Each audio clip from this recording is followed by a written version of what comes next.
साल से नागार्जुन की कविताओं को कबीर से जोड़ते हुए आपने उनकी व्यंग्य कविताओं, उनके इंद्रिय स्पर्श की कविताओं को हमारे सामने प्रस्तुत किया। हम सभी इसके लिए कृतार्थ महसूस कर रहे हैं।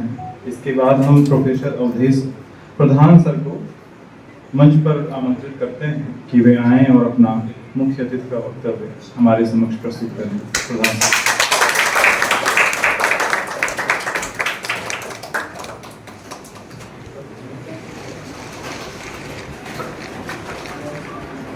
गर्मी से सब लोग आ गए नहीं, जब ज़्यादा नहीं 15-20 मिनट बैठे गए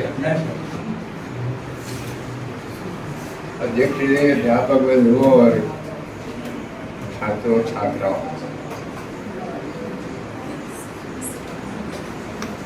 आपको आश्वस्त किया है उन्होंने कि 20 मिनट और, तो हमको मिनट का तो कुछ पता नहीं है, लेकिन जितना मन होगा मैं उतना बोलूँगा। कई बार ऐसा होता है जिन चीज़ों की ज़रूरत नहीं होती है वो भी हम करते हैं। व्यंग्य वहीं से पैदा होता है। कोई चीज़ आप करते हैं, उसकी ज़रूरत है और उसकी संगति है और वो सही है, तो उसका मजाक नहीं उड़ाया जा सकता। लेकिन अगर असंगत व्यवहार करते हैं, ज़रूरत नहीं है वो भी कर रहे हैं, ज़रूरत नहीं है वो भी बोल रहे हैं, तो वहाँ व्यंग्य पैदा हो जाता है ना। परसाई जी को देखिए, उसी में से व्यंग्य पैदा करते हैं। जैसे बढ़िया दिन हुआ है, उजाला है, फिर भी हम 3 ट्यूबलाइट जलाए हुए, क्या है? यहाँ से व्यंग्य पैदा होता है। पहले से ही उजाला है, सारा संसार को उजाला करने वाला भगवान उजाला दे, खिड़कियाँ भी खुली हैं भगवान की कृपा से, है ना।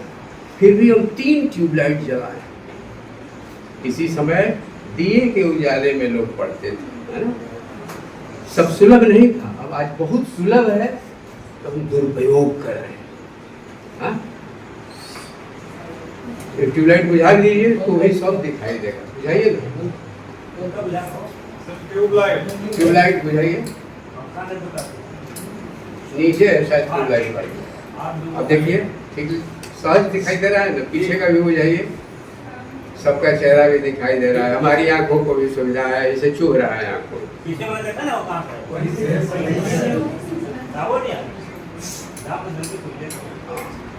देखिए कितना सहज लग रहा है, शांत लग रहा है, नहीं। नागार्जुन की विशेषता है कि पता नहीं आप लोगों में से किसी ने देखा था नहीं, बहुत सहज व्यक्ति। आपको ऐसा लगता जैसे आप ही के घर पड़ोस के कोई व्यक्ति है। अगर बताया न जाता तो कोई नहीं जानता कि ये भारत विख्यात कवि। आप जानते हैं नागार्जुन कितनी भाषाएं जानते थे? किसी भी विश्वविद्यालय में वे संस्कृत विभाग में प्रोफेसर हो सकते थे। नंबर 1, पाली और बुद्धिस्ट स्टडीज में कहीं भी प्रोफेसर हो सकते थे, किसी भी देश में। नंबर 3, वे भारत की ढेर सारी भाषाएं जानते थे, खास तौर से तो कलकत्ता में लंबे समय तक रह के पढ़े थे, इसलिए बंगला पर उनका बहुत अच्छा अधिकार। उनकी कविताएं बंगला में हैं, मैथिली में हैं, हिंदी में हैं, संस्कृत में। संस्कृत में उन्होंने लेनिन शतकम लिखा था, उस पर उनको स्विट्जरलैंड का पुरस्कार मिला था। पत्रहीन डगडगाछ मैथिली में उनका संकलन है, उस पर साहित्य अकादमी का पुरस्कार मिला था।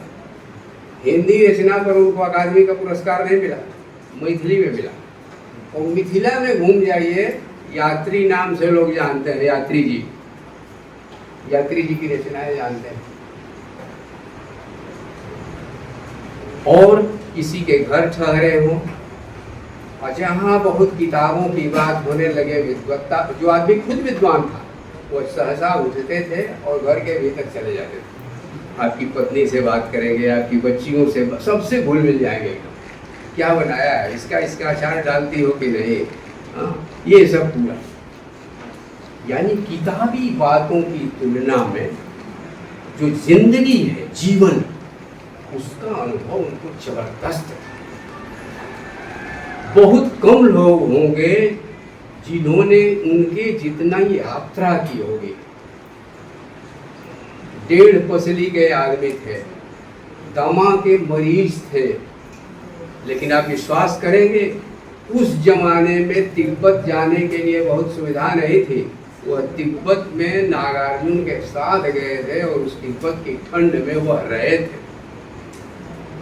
भारत जब विभाजित नहीं हुआ था तो वो सिंध और मुल्तान तक गए हुए थे। तो पूरा देश देखा हुआ, इसीलिए उनकी कविताएं पढ़िए, उपन्यास पढ़िए, तो उनकी हिंदी में आप बिहारी टोन नहीं पाइएगा। अपनी भाषा आदमी को कितने ध्यान से सीखनी चाहिए। आपको खुद अपनी भाषा पर अगर गर्व नहीं होगा, आप जानते हैं ना, हिंदी वाले ही हिंदी नहीं सीखते। जानते हैं क्यों? अच्छा बताइए, एक मैं टेस्ट ले रहा हूँ, कितने लोगों के पास अंग्रेजी की डिक्शनरी है? हाथ उठाइए। अंग्रेजी हिंदी की डिक्शनरी किसके किसके पास है? हिंदी की डिक्शनरी कितने लोगों के पास है? हिंदी की डिक्शनरी हम इसलिए नहीं रखते, हम सोचते हैं कि हिंदी पढ़ने की चीज थोड़ा है। हम हिंदी भाषी हैं, जो बोल देंगे वो हिंदी हो जाएगी। इसीलिए हिंदी के विद्यार्थी हिंदी ठीक नहीं जानते, और दक्षिण भारत के लड़के जो कि परिश्रम करते हैं बहुत अच्छी हिंदी बोलते हैं।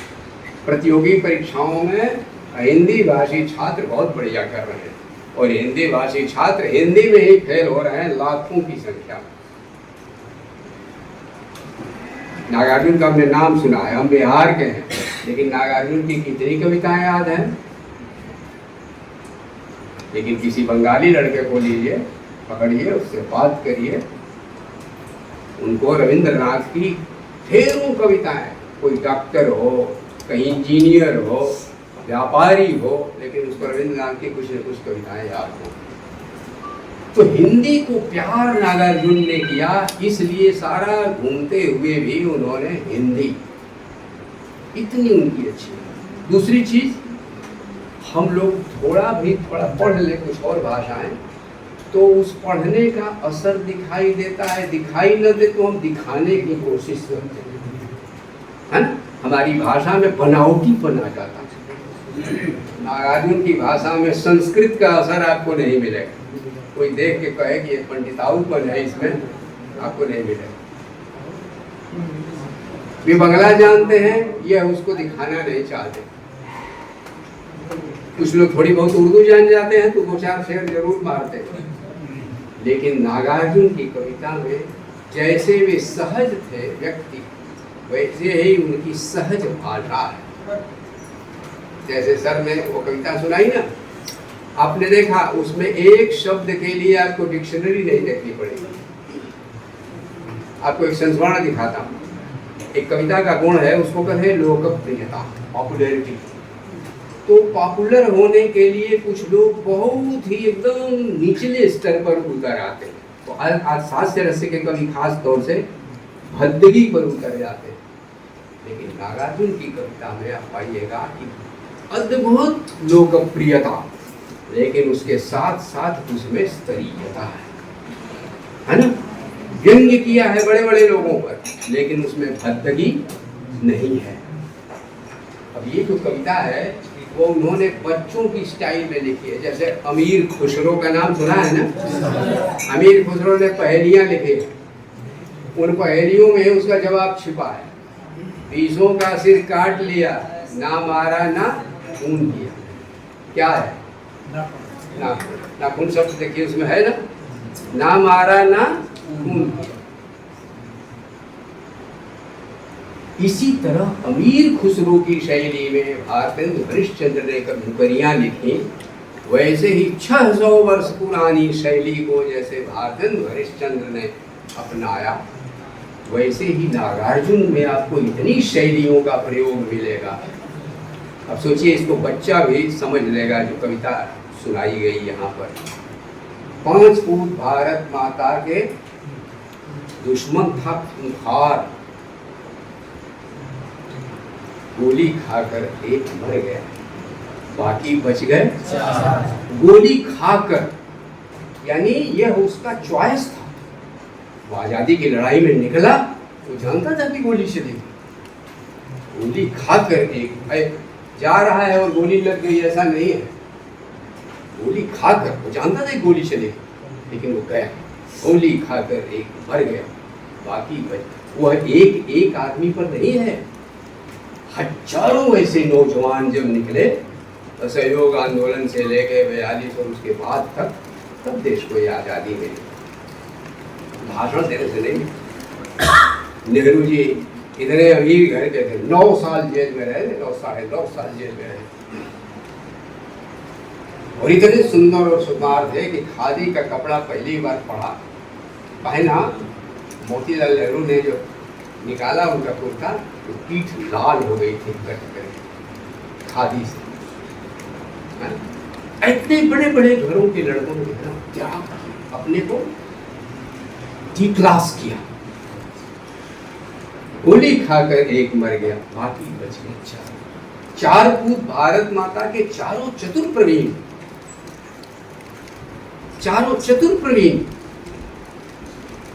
देश निकाला, मिला एक को, बाकी बच गए 3। नागरिक जब सुनाते थे ना तो जनता बोलती थी, देश निकाला। मैंने बागा में देखा 10 हजार लोग थे। वो कविता सुनाने की बारी आई, कवि लोग जो है धीरे धीरे मंच से सरक गए। 10,000 लोगों को सुनाना, लेकिन नागार्जुन अकेले थे, चुटकी बजा बजा के मैंने देखा था। देश निकाला, मिला एक को, बाकी बच गए, तो जनता बोलती थी 3। देश निकाला, मिला एक को, बाकी बच गए 3। जनता, बच्चों भी कर सकते हैं और साधारण जनता भी। इसको कहते हैं पॉपुलैरिटी विद एक्सेलेंस, और उसमें एक ऊंचा गुण है। देश की कथा भी सुना रहे उसके साथ। 3 पूत भारत माता के लड़ने लग गए, वो अलग हो गया, क्या है वो अलग हो गया उधर है, अब बाकी बच गए 2 बेटे भारत माता के। अब छोड़, वो इन बाद वाली पंक्ति से जुड़ेगी, अब देगा यह वाक्य। 2 बेटे भारत माता के, 2 ही बच गए। छोड़ पुरानी टेक, चिपक गया है एक गद्दी से। ये टेक नहीं थी पुराने लड़ने वालों की, लेकिन वो पुरानी टेक छोड़ करके वो चिपक गया, चिपक गया है एक गद्दी से, बाकी बच गया।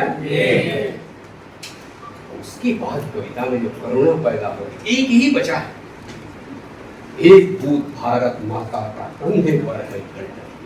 सोचिए, एक पंक्ति है लेकिन गजब की। हजारों ऐसे लोग हैं, जब सब चुप हो जाते हैं, चारों ओर एकदम सकता छा जाता है, कोई बोलता नहीं, विरोध नहीं करता, न हत्या का विरोध करता, झूठ का विरोध करता, न न्याय का विरोध करता।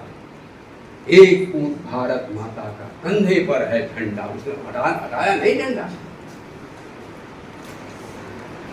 झंडा भी अब तो जहां न तहां आपको गिरा पड़ा मिल जाएगा। एक साधारण नेता भी आता है तो 5,000 झंडा खरीद के बांट दिया जाता है। झंडे की कोई कदर है? इस झंडे के लिए कितना डंडा खाया लोगों ने।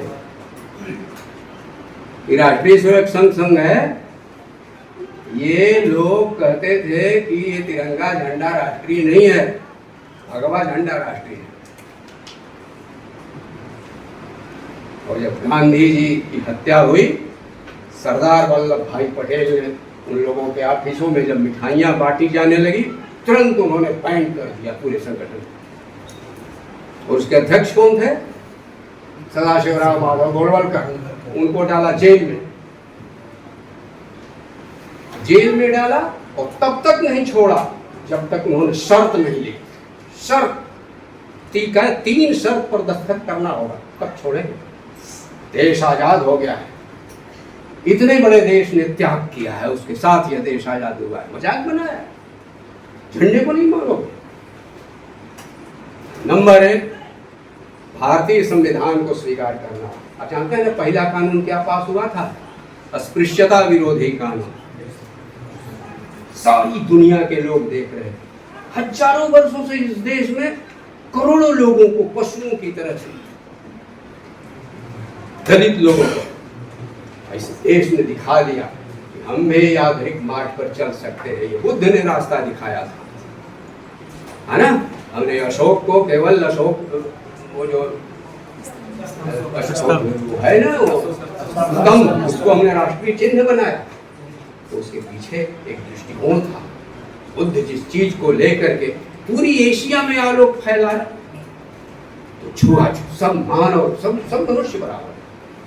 तो छुआछूत विरोधी कानून क्यों पास हुआ, और उसके बाद से तमाम जितने ऊंची जातियों के लोग, जितने पुराणपंथी थे, ये सब भारतीय संविधान के विरोध में क्यों थे? साधु थे, करपात्री जी, ये जुलूस निकालते, वर्णाश्रम स्वराज संघ बनाया था, चारों ओर जुलूस निकलने लगा। लेकिन पटेल और नेहरू की सरकार में एक नहीं चल रही, कहा इस देश को हम आधुनिक बना के रहेंगे, जितना भी हमारा समय बचा है, जितना जीवन बचा है। लेकिन दुनिया देखे तो ये लोग कहते थे कि हम इस संविधान को नहीं मानेंगे, हम मनुस्मृति को मानेंगे। तो पहला ये कि भारतीय संविधान को स्वीकार करना। देश ने स्वीकार कर लिया, अब तुम नहीं स्वीकार करोगे। तो पहला दस्तखत इस पर कि भारतीय संविधान राष्ट्रीय संविधान है, हम इसको स्वीकार करते हैं। दूसरा दस्तखत कि जो तिरंगा झंडा है वह राष्ट्रीय झंडा है, इसको स्वीकार करते हैं। तो तीसरा था, यह जो चुनी हुई राष्ट्रीय सरकार है, चाहे जितनी नई सरकार हो, लेकिन इसको उखाड़ने का हम प्रयास नहीं करेंगे। इन 3 पर जब हस्ताक्षर किया, तब गोलवलकर की रिहाई हुई और तब बैन हटा। एक पूत भारत माता का कंधे पर है झंडा, वो महान झंडा एक ही है, लेकिन वो निकल रहा है लेकर। एक आदमी का भी निकलना बहुत होता है। जब लोहा खाली में दंगे होने लगे, गांधी जी अकेले निकले। 78 साल की उम्र में उन्होंने बंगला अपनी ठीक ठाक बांस पर बने हुए पुल थे, उस पर भचकते चलने का उन्होंने अभ्यास किया। हा? कुछ ही लोग थे, और कौन सा गीत गाते थे रविन्द्रनाथ ठाकुर का, एकला चलो एकला चलो एकला चलो। तो डाक सुने यदि तो डाक सुने के उना आया से तो बे एकला चलो एकला चलो एकला चलो। एक पूत भारत माता का कंधे पर है झंडा। पुलिस पकड़कर जेल ले गई, बाकी बच गया। इस कविता के अंत में अंडा के साथ जो करुणा पैदा होती है, ये नागा कृति करता है। तो लोकप्रियता आसान भाषा में वह राजनीतिक रूप से शिक्षित करते हैं और विवेक पैदा करते हैं। ये उनकी राजनीतिक कविताओं की विशेषता है। और अछूते बिंबों को, जैसे प्रोफेसर शाही जी ने बताया, है ना, आप देखिएगा कवि की विशेषता यह है, उसकी आंख अलग, एक ऐसी चीज सिंदूर तिलकित भाल। पत्नी का पूरा उन्होंने नखशिख वर्णन नहीं किया, चेहरा याद आ रहा है और उस पर सिंदूर तिलकित भाल, है ना। ये सौभाग्यवती स्त्री, है ना, शकुन विचार से एक बहुत बड़ा शुभ लक्षण है सौभाग्यवती के दर्शन होने। सिंदूर तिलकित भाल, वो याद आता, एक पवित्रता का भाव है जो याद आना है। यह श्रृंगार रस का विषय हुआ, लेकिन जब उन्होंने कहा सिंदूर तिलकित भाल, है ना, पत्नी का स्मरण आना, ये साधारण बात नहीं। पति पत्नी का संबंध, ये भारत है जिसमें सीता और राम की जो जोड़ी है उसको आदर्श माना जाता है। अगर पत्नी ने आदर्श प्रस्तुत किया तो राम ने भी आदर्श प्रस्तुत किया। यज्ञ करना था, पंडितों ने कहा महाराज आपके पिताजी ने तो 350 400, 3 तो शादियां ही थी, इसके अलावे 350 और थी। रक्षिताएं वाल्मीकि रामायण में है, उन सबको प्रणाम करके माता कहते हुए राम विदा हुए। तो कहा कि आप ये विवाह कर लीजिए, बाई ओर बिठाइए, संकल्प पढ़ते हैं, हो जाएगा।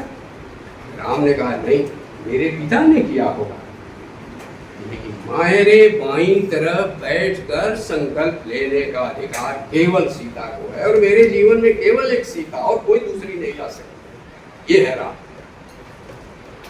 शास्त्र में कहीं विधान नहीं है, लेकिन राम ने कहा कि इसका विकल्प आप निकालिए, यज्ञ भले नहीं होगा लेकिन सीता के अलावा कोई दूसरी नहीं। जबकि उनके बाप जान 350 बैठा चुके थे और सब राजा यही करते थे, प्रणिवास में बैठाते थे उनको अधिकार। तब सोने की सीता में बोले कि हाँ ये चलेगा, प्रतीक भी होगा तो सीता का। इसीलिए इस देश में स्त्रियां सीता और राम की जोड़ी को ही अपना आदर्श मानती हैं। तो सिंदूर तिलकित भाव। जब लौट के आए तो बच्चे को छोटा छोड़ के गए, तंतुरित मुस्कान। जब वो गए तो बच्चा पेट में था, लंबे प्रवास के बाद आए तो देखा बच्चा गोद में हंस रहा है। उसकी कविता है तंतुरित मुस्कान। परदेश से आए हुए पिता को तुम परदेसी की तरह देख रहे हो, लेकिन तुम्हारी ये जो तंतुरित मुस्कान है, वो जो ताजगी भर है, अद्भुत कविता। इससे पहले किसी कवि ने लिखा है, रीतिकाल की किसी कवि ने लिखा है।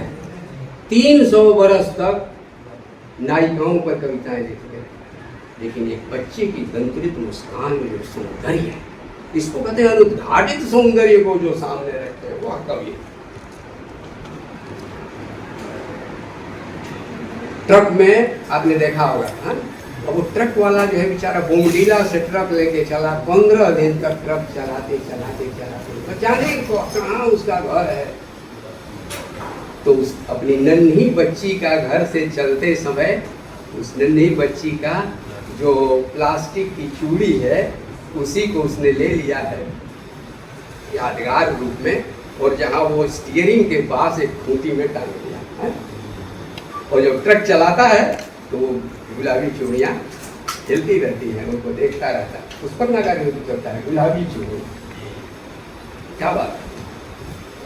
आप भी हम भी रिक्शे पर बैठते हैं, लेकिन रिक्शे वाले पर नगार, रिक्शे वाले का क्या दिखाई देता है?